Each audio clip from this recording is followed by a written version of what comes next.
Hey guys, welcome back to my series where I'll be going in depth on the details of each glove. Today we'll be going over the details on the Part 4 Hero Glove, or what I call my Hallowed Ground glove, which I named because of the ground in which Freddy was consecrated in the end of the third film. Now, keep in mind that each glove will change throughout its respective film. It won't look the same from scene to scene for the most part, because they kind of tend to just change things as they need it, because these are just props to them, so they'll just do what they need for a scene. So keep that in mind as we go through this. This is sort of an amalgamation of how the glove looks in a lot of reference pictures and behind the scene pictures. It's not necessarily a scene specific glove. So first we'll take a look at the leather. Like the Part 5 and 6 gloves, this uses a smaller medium, but I'm pretty sure this uses a small Wells Lamont 1178 leather glove. Those are very hard to source because they are vintage and they're expensive, so I can't really do that for every glove. So I just have to use something that's close enough. So I sourced these gloves, which are fairly similar, except for the seam on the thumb. There should be a second seam there. And the brass buckle, that should be silver. So, for the details on the leather, the holes on this glove are a lot smaller than the previous gloves. And they're a lot more rough and jagged, I suppose. This glove also features a red ball and a brown hem, tan before weathering, but brown afterwards. A lot of the holes also have cuts that continue past the hole, like you can see there on the ring finger and on the index right here as well.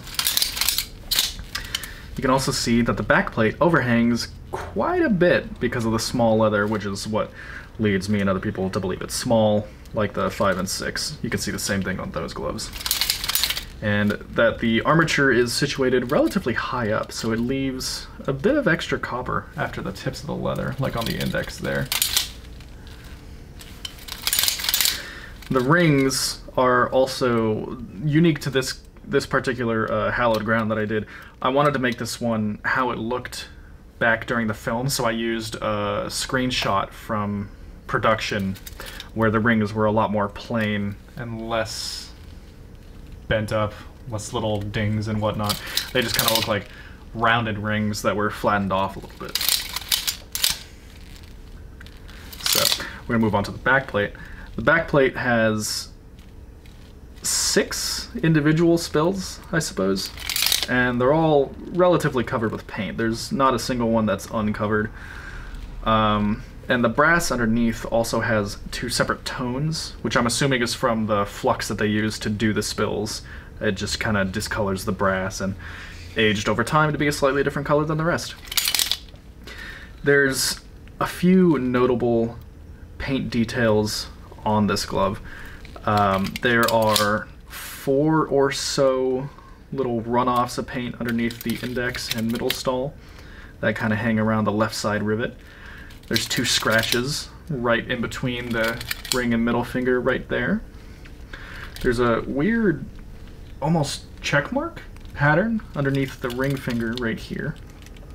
And a question mark, almost, underneath this pinky down by the right side rivet of the back plate.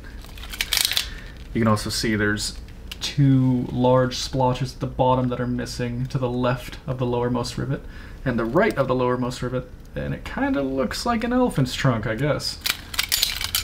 You can also see that there's a clean line around the back plate that runs the entire length of it, rather than having paint going edge to edge.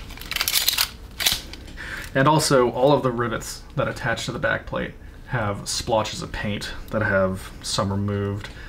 Not sure if that's intentional or if it just happened from use, but that is a detail on the back plate. Onto the stalls. The index flat has a somewhat, almost 45-degree bend on the flat on the left side. On the right side, it's relatively normal and flat. On the left side of the stall, it has these 2 small protrusions near the flat. You can kind of see it there. And this side right here where the flat begins is sort of curled over. and rounded. On the right side, not sure if it's picking up very well because of lighting, but on the right side, the beginning of the flat is very rounded off, and it leads to a crimped edge that you can kind of see right there. And up towards the top, a very notable detail is that the tang of the blade seems to have broken through the copper at some point.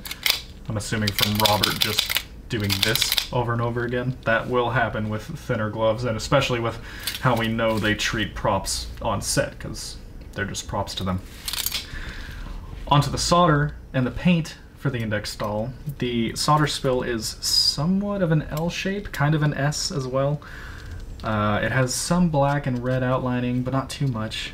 And it also has a black line running on the right side of it towards about the middle part of the bulk of the spill. There's also these 2 or 3, I guess, red lines dripping down from the flat. One here, here, and here. And I'm assuming that's just paint dripping, or maybe they just thought it looked cool, who knows. As for the middle stall is a lot more boxy and flat than the others. It has 2 crimped sides, they're sort of equally crimped on either side, and a crimped top part. You can see it kind of flares open at the top because of that. The spill is somewhat of an eye that is pointed in a lot of different parts. It's not very round at all.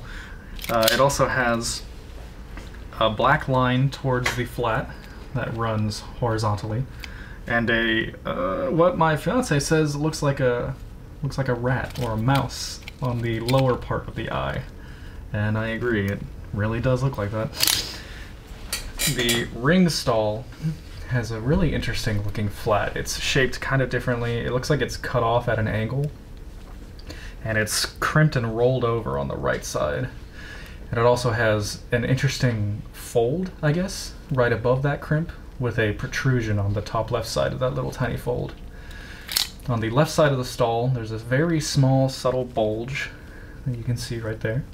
And the top of the stall sort of cones. It looks like it's domed out a little bit. And it's accentuated by the paint here. The spill is a somewhat S shape. It's segmented, separated towards the middle. It's outlined with black paint for the most part, not on every spot. And it also has several little splotches on the spill itself. There's also some splotchy black paint around it and towards the tip of the stall. The pinky stall is the most interesting because it's the one that we can still see the most of on the glove as it looks today. And it also has the most unique shape. Kind of comes to a V shape, I guess, down at the bottom. And it has quite a few little folds on the flat. Has a lot of indentations and a lot of folds on the right side, and one big one on the left side you can see right there. It also comes to a sort of domed, pointed shape at the top. The spill is infamously in the shape of a little ducky. Isn't it cute? It also has a little bit of black paint on it, and red and black paint surrounding it, and an interesting little pattern that is very intentional on my part. The solder spills on the stalls are supposedly supposed to spell out Lisa, which was the name of one of the actresses in the film, Lisa Wilcox. Now, as for the tips, there's not a lot of detail to go into, but there is some, so might as well. The index has relatively soft bulges on either side, but on the right side it has a harsh indent towards the tip of the tip. It also has a vertical, horizontal, I guess? Fuck it, whatever. It has a weird line here. Whatever word you choose works. It was clearly from some pliers. They were just trying to bend it into shape or something.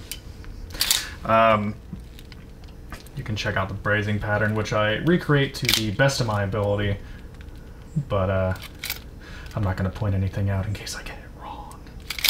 And then the paint sort of surrounds the brazing.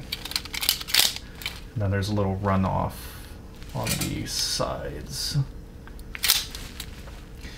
The middle tip has a soft bulge on the left side, a very harsh bend on the right side that leads up to a much smaller bend towards the tip. And I guess it's sort of flattened off as well. The brazing pattern, again, is just kind of messy, but you can get a good look at it here. And the paint, again, surrounds the brazing with a little bit of runoff on either side. A little more splotchy on this tip. The ring's tip, not stall, tip, has a bunch of jagged bends. It's very messed up. On the left side, you have one harsh bend. On the right, you have two, plus a, I guess, just a weird angled bend towards the tip. And the left side is relatively rounded above that initial harsh bend. Again, a look at the pattern. And the paint is a lot more random here. There's not a lot of shots of the ring finger in the film, so I kind of just make it look kind of similar to the other tips. The pinky, you can see the most of in As Seen Today, and it's relatively untouched from what I can see. Relatively clean on the right side, except for that really interesting paint spill there. A soft bulge on the left side that leads up to a sort of curled inward effect. And on the right side, there's a soft bulge that turns into a hard bend that turns back into a soft bulge. There's also a plier mark towards the tip you can see right there. And then the paint on the left side, there's not a lot of shots on the left side, so it's just kind of random and weathered. But on the right side, it's relatively clean, except for a splotchy red paint thing I said, and some around the rivet as well. And finally, onto the blades. These blades were provided to me by Christopher Grantner, and there are some inaccuracies, but I know why. I've talked to him about it. He knows why, so that doesn't really matter. They're not too far. There's only a few small things, like here on the index, it sort of indents. That is on the actual glove, but it's a lot subtler than what it was when he sent it to me. I did some editing on this one. Not a lot, though. Generally, the blades are very scratched up. There's a lot of grind marks, and I personally put an edge on the blades. They're not actually sharp, but I make an edge effect.